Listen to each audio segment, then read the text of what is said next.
In the 2012-2013 influenza season, Google flu trends substantially overestimated flu prevalence precisely when a fast prediction seemed most valuable. The mistake was not simply that Google had insufficient data, it was that a pattern extracted from the past was treated as though it had already earned the right to govern the future. Google launched Google Flu Trends in 2008. Its purpose was straightforward: estimate influenza activity from Google search queries. The attraction was speed.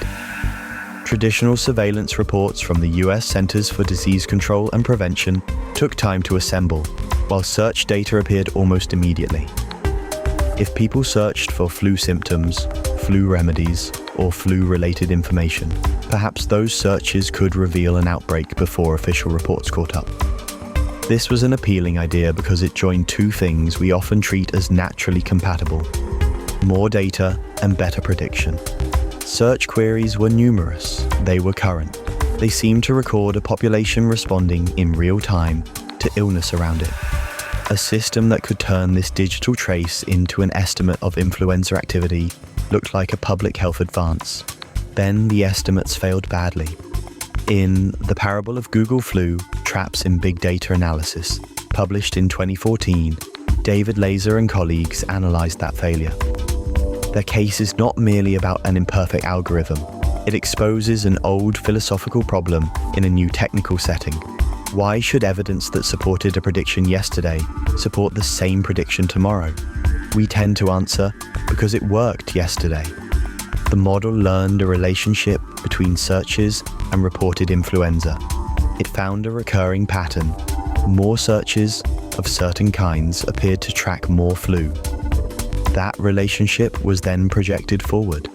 But projecting forward is not the same as describing what has already happened. A description can be exact and still fail as a forecast. The central difficulty is easy to hide when a system performs well.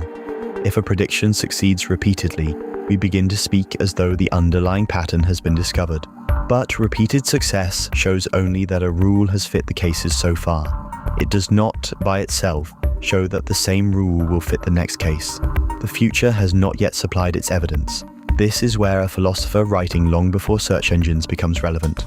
David Hume asked what licenses the move from observed cases to unobserved ones, and his answer turns Google Flu Trends from a story about data into a story about induction. Hume presented his central account of induction in a Treatise of Human Nature, published in 1739-1740, and restated it in An Inquiry Concerning Human Understanding in 1748. Induction is reasoning from cases we have observed to cases we have not observed. We see one event repeatedly follow another, then expect that sequence to continue. We observe searches and flu reports moving together, then expect future searches to indicate future flu prevalence. Hume's point is not that people never make these inferences. We make them constantly. Science, ordinary expectation, and practical planning all rely on them. His point is narrower and more unsettling. No collection of past observations can deductively establish that nature will continue in the same way. A deductive argument is one in which denying the conclusion produces a contradiction given the premises. If all humans are mortal and Socrates is human, denying that Socrates is mortal conflicts with what has already been granted. But it is not contradictory to say that the future might differ from the past. It is not contradictory to say that a relationship which held for years between search behavior and influenza reports might stop holding. To justify induction deductively, Hume argues, we would need an argument proving that the future resembles the past. But any argument from past regularities to future regularities already assumes the very principle at issue. We might say that nature has behaved uniformly before, so it probably will again, yet that is itself an inductive inference. The conclusion has quietly entered the premises. Hume therefore explains our expectation of regularity through custom or habit rather than rational demonstration. Repeated conjunction trains us to expect recurrence. After enough instances, the mind moves from one kind of event to another almost automatically. This is not irrational in the ordinary sense. It is how human beings function, but it is not a proof. Google Flu Trends depended on such an expectation. Its past data suggested that particular search patterns tracked influenza activity. The system then carried that learned relationship into a new season. Hume would not say this was a logical error in the sense of a contradiction. He would say that its predictive confidence rested on an assumption no amount of prior fit could prove. The strongest objection to this argument exists, and it will be faced later. Perhaps not every pattern is equally arbitrary, because some descriptions capture real kinds and some merely manipulate language. That objection becomes urgent when Nelson Goodman shows that the problem is not only whether the past reaches the future, but which feature of the past we are even projecting. In Fact, Fiction and Forecast, published in 1955, Nelson Goodman introduced what he called a new riddle of induction. He did not deny Hume's problem, he sharpened it. Hume asks why regularities observed so far should continue. Goodman asks how we decide which regularity the evidence supports in the first place. His device is the predicate Grue. A predicate is a term that classifies things by a property. Goodman defines an object as Grue if it is observed before a specified time and is green, or if it is not observed before that time and is blue. Before that specified time, every observed green emerald is also Grue. The same evidence supports both statements. All observed emeralds are green, and all observed emeralds are Grue. But the predictions diverge after the chosen date. If green is the relevant predicate, unobserved emeralds should be green. If Grue is the relevant predicate, unobserved emeralds should be blue. The evidence, considered only as a record of observed cases, does not settle the dispute. This is not a trick based on ignorance about emeralds. Goodman's point is structural. Any body of evidence can be described through different predicates. Some descriptions seem natural, and some seem contrived. Yet, if the evidence fits both, evidence alone cannot explain why one predicate should be projected and the other rejected. The Google case has the same form, without the strange word. A model might identify a pattern in search queries that appears to indicate influenza. But which description of that pattern is the one to extend? Is it a stable relationship between illness and search behavior? Is it a relationship between a particular platform's algorithms, a population's habits, and a particular period's flu conditions? Both may fit the historical record. Their future predictions may differ. Goodman forces a reversal. The question is no longer simply whether past success justifies prediction. The question is why some descriptions of past success count as the right ones to carry into the future. Goodman calls a predicate projectable when past instances of it can support predictions about unobserved instances. Green, in ordinary reasoning, appears projectable. Grue appears not to be. But saying that green is projectable merely because it feels more familiar does not solve the riddle. Familiarity may describe our judgment without justifying it. In Fact, Fiction and Forecast, Goodman proposes that entrenched predicates help explain projectability. An entrenched predicate is one established by past successful use. Green has a history of successful application. It belongs to patterns of classification and prediction already woven into our practices. Grue does not. This answer has real force. Language is not created anew for every prediction. We inherit ways of sorting the world. Some predicates have been tested, revised, and used across many contexts. Others are fabricated to fit a limited set of observations, and then made to issue a surprising forecast. Entrenchment explains why these cases do not begin on equal footing. But there is a problem with this argument. Entrenchment can seem circular. If successful past projections identify predicates fit for future projection, then the account uses past predictive success to determine which concepts deserve future predictive success. It tells us why green is established, but perhaps not why establishment itself should guide the next prediction. W.V. Quine addressed related issues in Natural Kinds, published in 1969. He discussed the role of similarity in language and induction.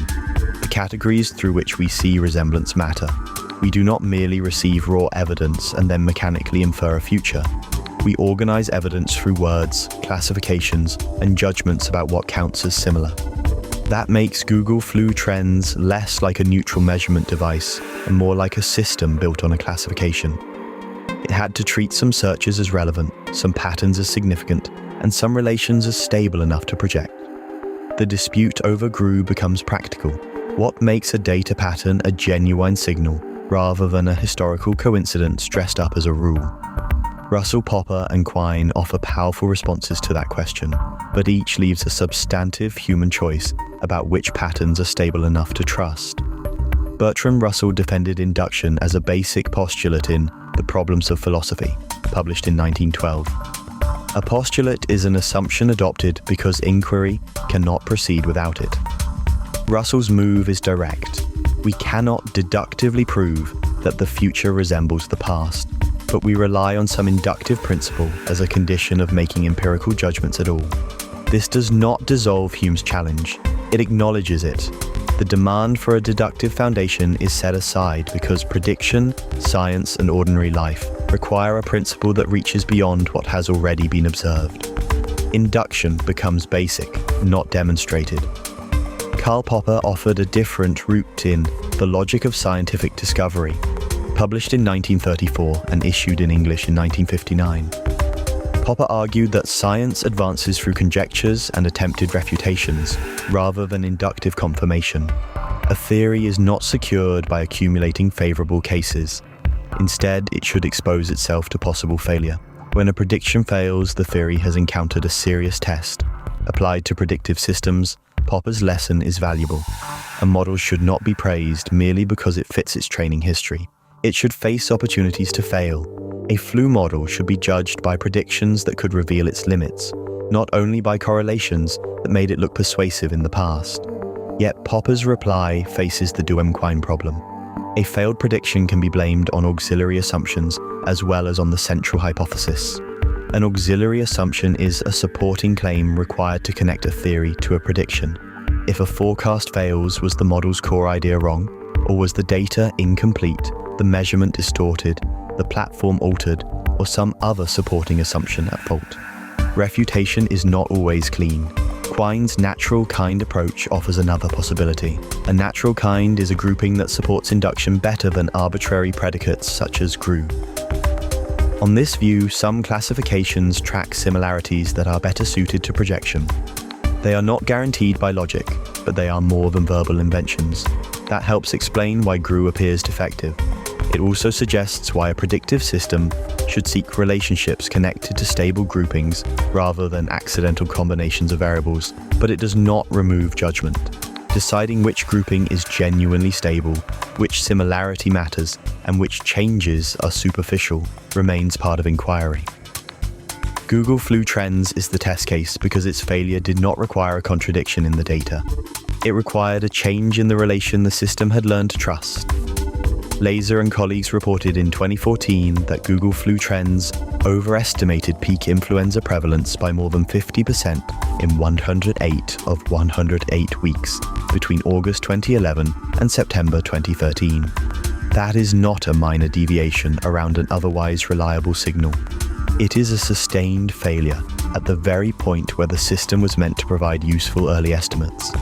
They argued that changes in Google's search algorithms and changes in user search behavior contributed to the errors. Those details matter philosophically. The system did not observe influenza directly.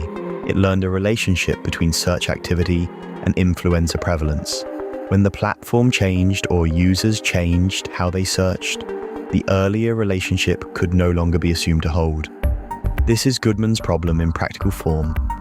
The historical data underdetermined the description that should have been projected.